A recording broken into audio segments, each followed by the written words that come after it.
Hi, and welcome back to yet another exciting week of the Lazy Money Game. In this week's episode, we are going to look closer at the Woodstock Festival of Capitalism, namely the annual shareholder meeting at Berkshire Hathaway, and afterwards I will give an update to my portfolio as well. So let's immediately jump to CNBC, since they have the exclusive recording rights for the annual shareholder meeting at Berkshire Hathaway. Unfortunately, this year they have not released 4.5 hours in one go.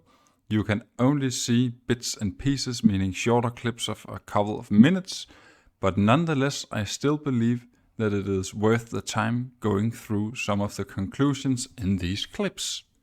And since I do not want any copyright strikes towards my channel, I will not be showing any clips from CNBC. I will simply add a link in the description below so you can go and see for yourself. And if you do not wish to go to CNBC's official webpage, they have a YouTube channel as well, so I will also leave a link for that. So let's start with an obvious conclusion, namely that Warren Buffett and Charlie Munger are still really harsh on cryptocurrency.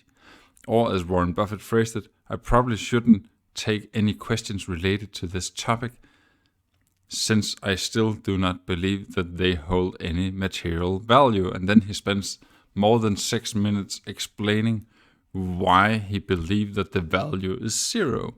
If we then continue to CNBC's YouTube channel, and perhaps a much more interesting clip, then it is this one where Buffett is saying that they now have a 9.5% stake in Activision Blizzard. And earlier this week, I actually saw an interview on Charlie Rose on 1 hour and 15 minutes, where Buffett explains that the initial investment in Activision Blizzard, even though it was quite large, was actually not made by him, but one of the portfolio managers at Berkshire Hathaway. And I will of course include a link in the description below to this Charlie Rose interview, where you can see a much more in-depth discussion regarding the purchase of Activision Blizzard. And the interesting part here is, after Microsoft came out with their purchase offer, Warren Buffett took the initial investment all the way up to 9.5%, since he believed that there was material value to be gained here due to this merger arbitrage, which I have been talking about in previous episodes. So I am of course very excited to see this, since I have done exactly the same bet myself. If we then continue to the next interesting clip, then it is an audience member who asked a question about Warren Buffett's ability to time the market, where Warren Buffett says that he has never tried to time the market, since he is never basing an investment decision on what other people might think that the market will do, since, as he says, he has no idea about what the market will do. He looks at businesses, and if he can find them at an attractive price, then he will buy. And then he explains how he completely mistimed the downside of March 2020. And he also explains that you shouldn't give him credit for being good at timing the market, because that is not what he is trying to do. He is never basing his investment decisions on what the market may or may not do, since he have no way of predicting this.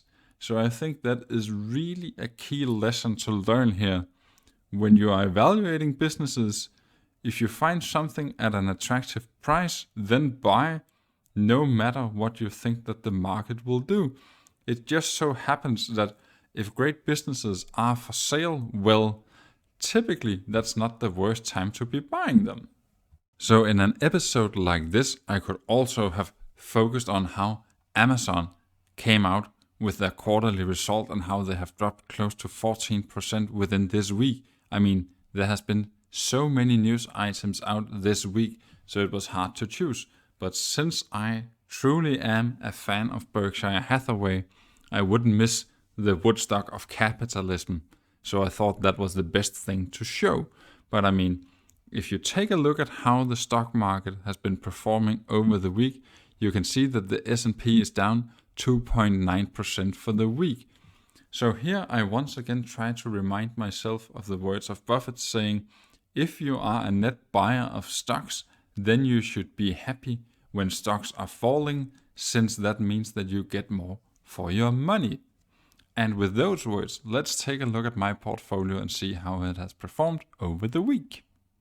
So the first thing we see for this week's episode is that there was a red circle. If we then go to the portfolio values tab, then you can see that my portfolio has dropped a little more than $6,000 within this week. So I should be truly happy, since I will now be able to get more for the money which I will invest. But I mean, it is very natural that you are not happy when you're seeing this, since you would sit with the feeling, I could have bought at a better price than what I have actually done.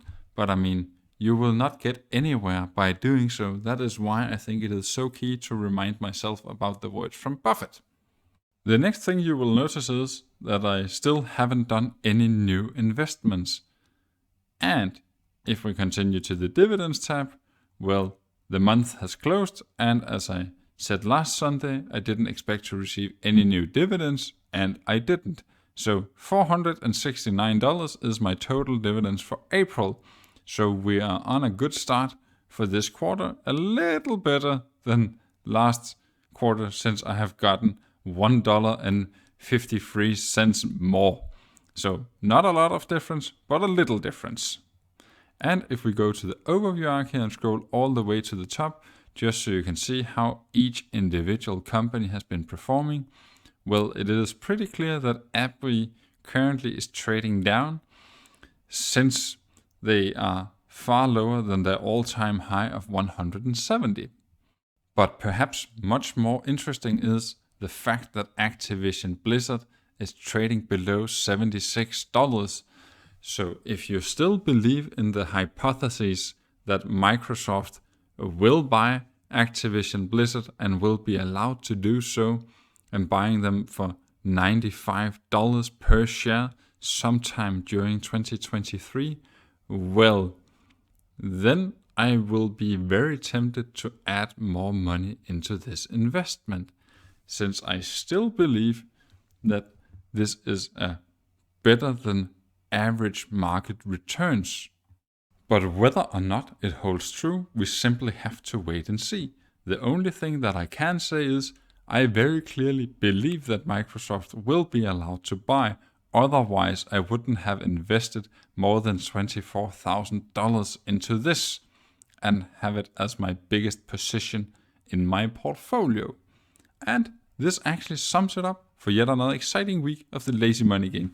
So if you have enjoyed just a short summary of the Woodstock of capitalism, aka the annual shareholder meeting at Berkshire Hathaway, well, if you are wondering about the audio for this video, then it's just me trying out new things, since I'm using a new screen recorder, and apparently the audio is a little different.